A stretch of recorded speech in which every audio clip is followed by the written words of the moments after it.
So we're sadly nearly at the end of day one. We have one more session.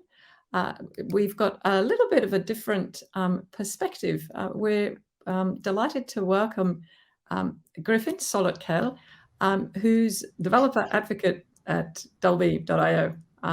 Really lovely to have you with us this afternoon, and you're going to, I understand, talk to us about bringing the engineer as the customer insight in engineering teams particularly. Yes, thank you so much. I'm very excited to give a talk and talk a little bit more about this, trying to kind of bring API specifications kind of more to the forefront about how to get people more involved and to try to kind of, yes, as you said, kind of bring everything from the inside. So thank you so Great. much. So you've got 20 minutes and then we'll have 5 minutes for questions. Of course, Looks like sounds perfect. looks like the So, tech's working. Hi, everybody. I am Griffin Solot-Kehl. Thank you so much for attending this very final presentation we have at Apidays Helsinki. I'm very excited to talk to you. Today, I'm going to be talking about building accessible API specs with your traditional engineering teams.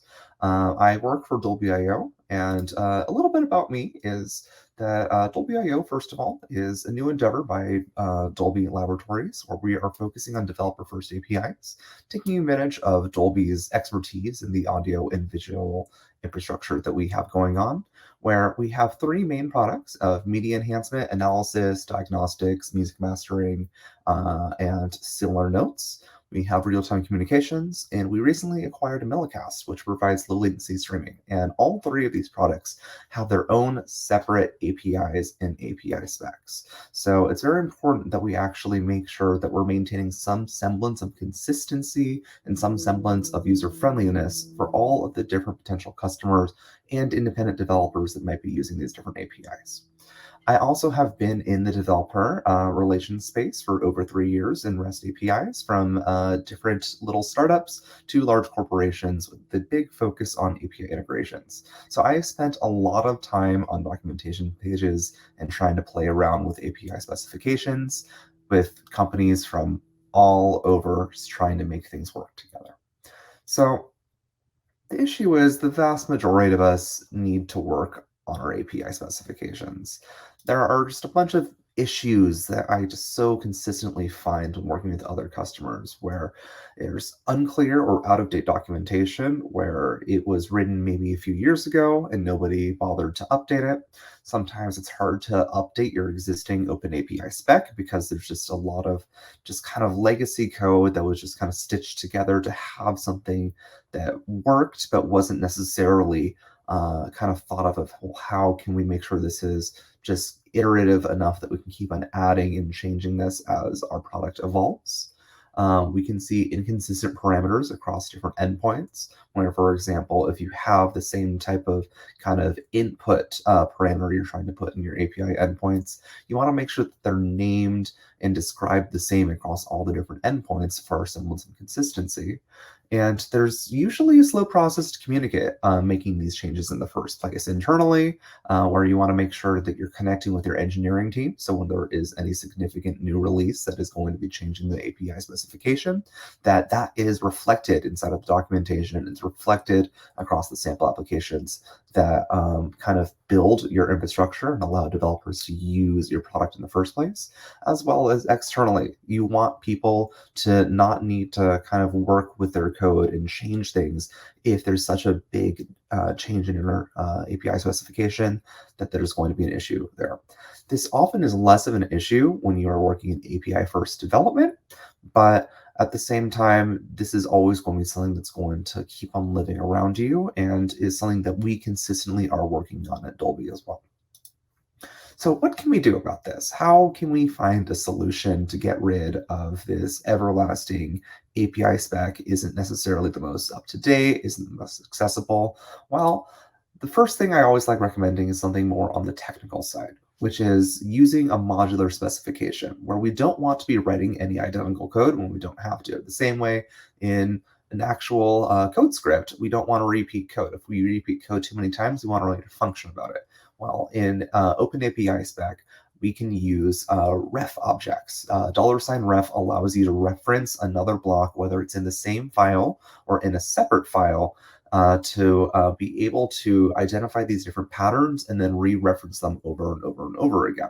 So when I was referencing, if you're reusing things and you want to maintain consistency, you don't have to worry about that consistency being typed every single time and copy and pasted and doing all of that.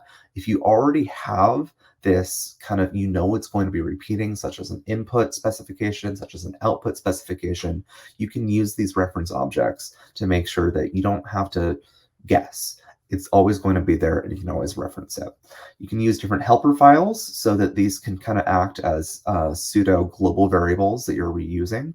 And you should definitely make sure that you're documenting what they do internally, where you should have some type of internal kind of note page that your team is sharing and constantly referencing, so that people can easily look at these different files and people say, this is exactly what I need. Comment off it. I definitely recommend you check out the Swagger docs on using this so you can get some more examples. But as you can see, I'm going to go to the next slide and show you how we use this at Dolby, where on the top left section that we have over here, we have an example for one of our main OpenAPI spec files that we have over here, where you can see that inside of the input section, there are all these different $ref objects that point to all these different files and use these different little areas of locations. And if we go to the top right, you can see what that actually starts looking like. Sorry, apologies. We can see that this is in multiple different files. We see that we have media input location for both of these different files. We're using this over and over again. So we can just use on the bottom left-hand side over here, we can show what that media location looks like, which uses its own reference objects, which is going to be also shown on the bottom right. So we don't need to keep on repeating this public location in this media input location across all of the different specs that we have. We have this different YAML format so that we can save it and repeat it every single time that we need to repeat it. The next thing I'd like to talk about is authentication. You do want to make sure that you're making authentication clear and simple for your end users, but also plenty secure for them, because security is very important to make sure that your customers don't get any kind of issues in terms of unauthorized people accessing their API keys and spending their money and maybe maliciously accessing their data. So one very common way we like to use this is with OAuth 2 tokens, where you can use basic authentication, as you can see on the right over here. This is our Dolby documentation once again, to generate your own bearer token. So what this is going to do is it's going to take your API key and it's going to take your secret. It's going to encode it in base64 and then call a new API endpoint that you are including to generate a bearer token that will automatically expire depending on how long you define in the API reference, or by default in 600 seconds. Sorry, 600 minutes. So you do want to make sure that you are using proper key management and rotation tools so that you have the ability for users to be able to delete their API keys in case there are any security issues and generate a new one when possible. And I also really enjoy making sure that you have a validation API endpoint so that people know that their API key works from the get-go. They don't need to use one of your more complicated API endpoints. They can enter in their API key or their token inside of an authorize or validate API endpoint, which is just going to return a 200. Okay, this API key is valid, it is successful, and everything works as expected. You can continue working on it. So when I was talking about simplicity, I think it kind of bears need to talk further about this, where we want to make sure that it's clear to create your API specifications, it's clear what the response is going to look like, and the expectations for your developers and end users are going to be reflected inside of the documentation and further API spec that you're providing. So I do want to make sure that you're labeling and organizing all of the JSON well. There is plenty of space inside of the different API specification documents to actually put these in. As you can see, this is what a response for one of our endpoints looks like, where we are properly putting in all of the different options that might appear. So for the status, we're saying you can see pending, running, success, failed, canceled, or internal error. And this is what all of these different things mean when you actually receive those. We're also structuring everything and nesting these properties in a way where when you read and kind of see what's going on in terms of what the labels are, you can get an instant idea of what it's referencing.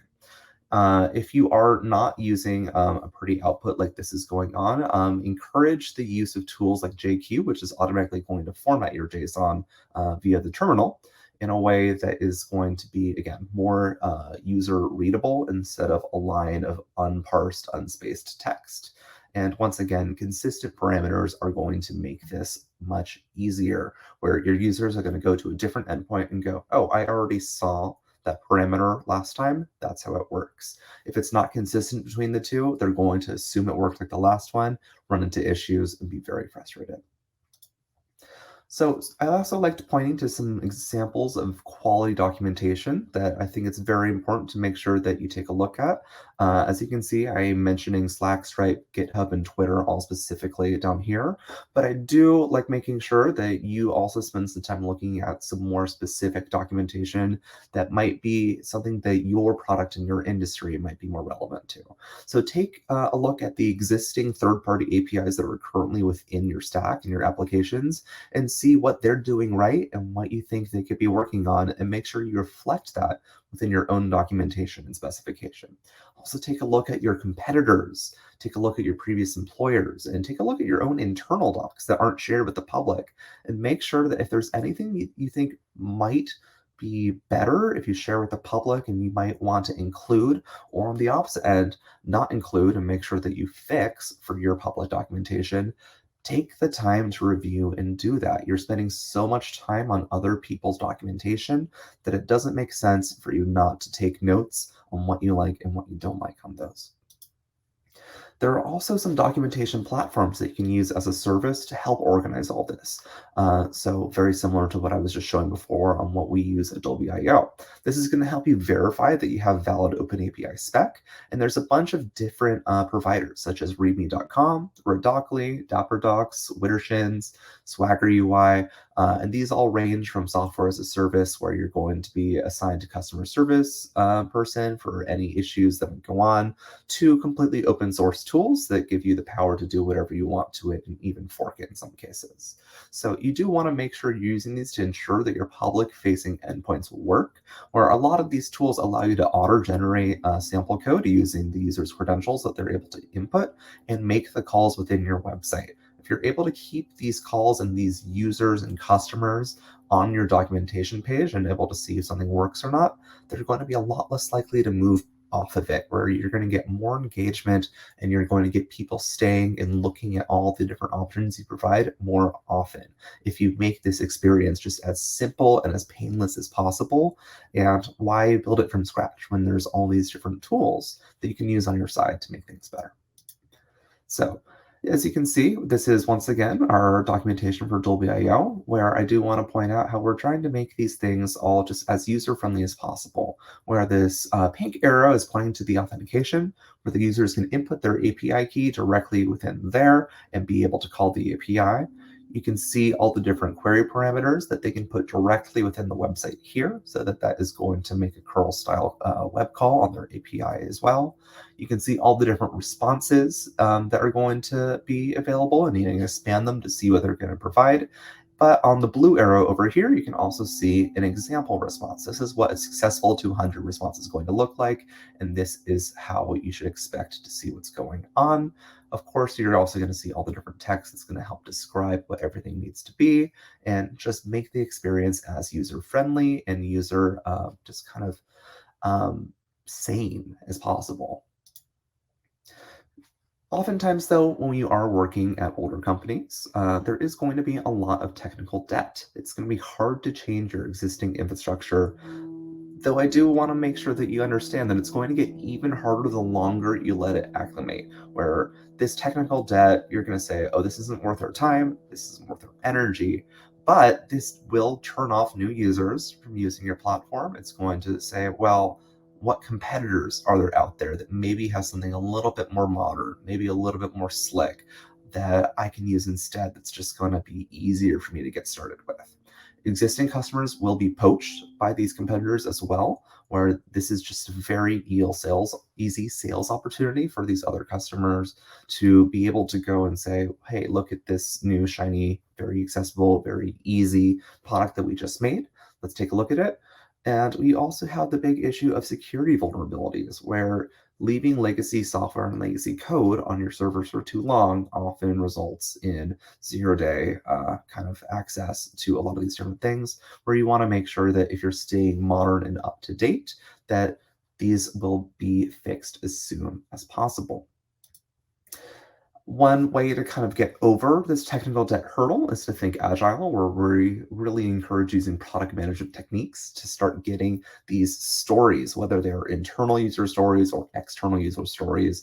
And Scrum Masters can be useful. We actually use those here at Dolby, where you can kind of go, as a blank, I want to blank, so I can blank, make these digestible, relatable chunks of things, so you can chunk out the technical debt instead of saying we need to fix the whole platform. Break it up into the little pieces and try to find easy wins, or try to find ones that are going to be a larger amount of like kind of beneficiariness than others. So some of them might be small little changes that don't really add much benefit, and some might be small little changes that have a big difference. So this is also going to help you prioritize. You can use tools like Notion, Jira, Asana. Your company probably is already using one to keep track of the engineering code to organize all of this as well, and make sure that the right people have eyes on this and that it's not just being lost somewhere in all these different conferences. So we do encourage using dogfooding, where you want to make your engineers use the API that they built. You don't want them to build something and then absolutely do nothing about it. We want to make sure that we are using things like internal tools that use our own API references. We're getting feedback from other teams. If you have large enough teams that there are people who build different things, as I mentioned, we have 3 different products that we're kind of having been teams for at Dolby.io. And you can also use developer relations teams if you have those available to you. But just make sure you're getting trusted user feedback. And that can also be from external users. If you have some customers that you have really close relationships with, be open and say, hey, we want your feedback on this. Hey, what can we be doing better? Make sure that you're listening to the people who have a lot to say and who are actually using your tools to begin with, so that you're able to implement things that people actually want. And this is all in addition to your automated testing. Please make sure that you're using automated testing to make sure all these services work properly, where you can have all these different kind of bots be able to try things out. You can make scripts to make sure your APIs are valid, but you also want to make sure that you're kind of replicating what an actual end user might do in all of our imperfections as human beings.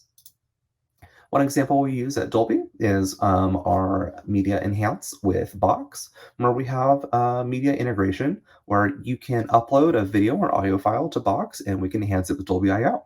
And we use this on every single audio project that we output, such as videos, such as podcasts, such as other audio files that we're sharing at conferences that we want to attend and show people off. We want to make sure that this is working, that it sounds good, that it is accessible and works. And if there are issues, we want to communicate those directly to the team that works on this so that we can get it fixed. We want to make sure that it sounds proper when we're enhancing it. Does it actually sound better? You can also use Python, JavaScript, Shell, and other options as alternatives. But if you can make it something very simple that even somebody who isn't a developer and engineer can use and make sure it works, that's even more people who can use it and try it out. We also use our other APIs like transcoding and mastering as self-service as well. But we can also take a look at our communications API, where we're able to do video conferencing and show video off to other people. So why not use this as part of the conversations that we have between the team? If there's any kind of quirks, devs get very curious and go, ooh, let me debug that right now. Let's see why this didn't work. Let's see why we had issues there. We can find the average user workflow, we can find the common use cases, and even add nice to have features. If there's something that goes, wow, I really wish we had this, this is a very good way to just kind of find out without needing to ask any external people that this is going to be a great fit. You'd love to see this going on. And we can just have a good time to make sure everything works in general. So as we kind of close off this conversation and we close off this day as well, I do want to let you know that everything is a work in progress. This is not a solved issue. We are not perfect, but at the same time, we always can be looking to improve. Everything is a work in progress, and all these different standards are also going to continuously change and adapt as the tech industry continues to change and adapt. And staying in the past isn't going to do people any favors. So one way to get over this is, once again, to make sure there is constant communication. Communication internally, communication externally, communication across teams, and just communication in general. So thank you for attending. You can follow me on Twitter at Wing of a Griffin. Definitely check out Dolby.io too if you're interested in taking advantage of any audio or visual developer-faced APIs. And I would love to answer any questions. Griffin, thank you so much. I've got some new vocabulary that I'm going to take away. User sane, dog fooding as a verb. And I couldn't agree more with everything as being work in progress. We've got a question from Matt. It's in the chat. I'll just read it out cold, but he's asking about how about security and privacy, for example, transcoding. For example, you may have a corporate policy that prohibits installing software. So how could an enterprise user trust your data management? That, for example, your internal training video has been stored securely, deleted after the user is done, etc. Do you have any plans for kind of audit certification on security in that area, such as, uploaded files and privacy security? Yeah, so we actually do have a lot of that. Like end-to-end encryption, of course, is a very important thing. You also want to make sure that you're taking advantage of just kind of being transparent about these different security things. On our documentation page, we do have a temporary storage solution because you need to send things over to our servers to be processed. And one solution towards doing that is being very transparent. What encryption do you use? How is it going to be stored? What servers, like architecture, how long is it going to be stored? Definitely something that is very important. You want to make sure is happening, but you can get these certifications. We've actually worked with a lot of different kind of certifications to make sure that we are ensuring that our customers' data is going to be safe. But oftentimes you're also going to have to work with things that require their own certifications. Like if you want to work in the medical field in the United States, you need to make sure that you are HIPAA compliant. So definitely research the things that your customers want, because that's going to be kind of where you're going to want to end up in the first place. If the customers want it, then you should consider going and getting it. But it's going to take time. It's going to take a little bit of effort, but overall, it's definitely going to be very worth it to make sure that you're just creating something that is very usable in the first place. Thank you. I was curious as you were talking about the all of the sort of the good themes to anchor your documentations and standards and so on too, and a lot of this about kind of encouraging and showing what great looks like and making things as simple and easy. What are some of the resisting behaviors that are actually requiring you to do this in the first place? Because so much of it at face value can seem very obvious. Is it people just don't have experience? They're new and skilled. They don't know what to like. What are some of the big things that the behavior situations that are requiring you to need to go to this really detailed effort of thinking about it from their perspective? I actually really love this question because I feel like, well, I have my own opinions. I mean, it's always going to depend on the people. From my opinion, though, a lot of it just kind of comes from people expect other people to do it for them. It's kind of one of those things where it's like, I have more important things to do, so I'm going to do that instead. A lot of developers tend to be very encouraged in building new things. They want to keep on working with the new and keep on ignoring the old as much as possible, which I respect. Like, it's more fun, it's more interesting to work on new things. But I think that's why we have such a big boom in things like DevOps, instead of just separating developers with operations. We're trying to encourage people to revisit and maintain existing things. A lot of people expect somebody else to do it. A lot of people are new and are afraid to change things. A lot of people get promoted and moved around to different positions so that they no longer are actually working on the thing that they built. So it's just kind of a mishmash of different spaghetti code that's being held together by the grace of whatever tech mastery is going on over there. It's something that often also put in the background as well, because you don't make direct OKRs from updating documentation. You're not adding anything new. You're not necessarily kind of adding new marketing material or new sales material that you can just immediately be able to reference and say, this is worth our engineering time and effort. But as I was mentioning in my conversation, a lot of these things will subconsciously and subvert into adding to these things, or even more important, not taking away from those opportunities if you do 10 time on those. So if if you're not taking attention to this, like once again, your customers will, competitors will, and they'll take away your customers. Yeah, thank you so much, Griffin. Lovely insights, and thank you for joining us from the other side of the, almost the other side of the world, not quite the other side of the world this afternoon. Unfortunately, we're at time, so thank you, and we look forward to following your progress at Dolby.io. Great, thank you so much. Thank you for having me. Thank you.